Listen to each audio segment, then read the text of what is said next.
దొంగతనాల్లో century పూర్తి చేశాడు Shankar Naik.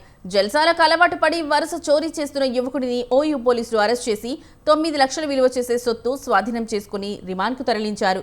OU police station పరిధిలో జరిగిన చోరీపై ఫిర్యాదు అందుకున్న పోలీసులు విచారణ చేపట్టారు.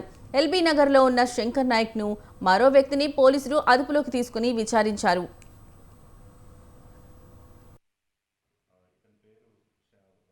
శంకర్ నాయక్ ఇతను originally belongs to Vipanagandla Nagar Kurnool district.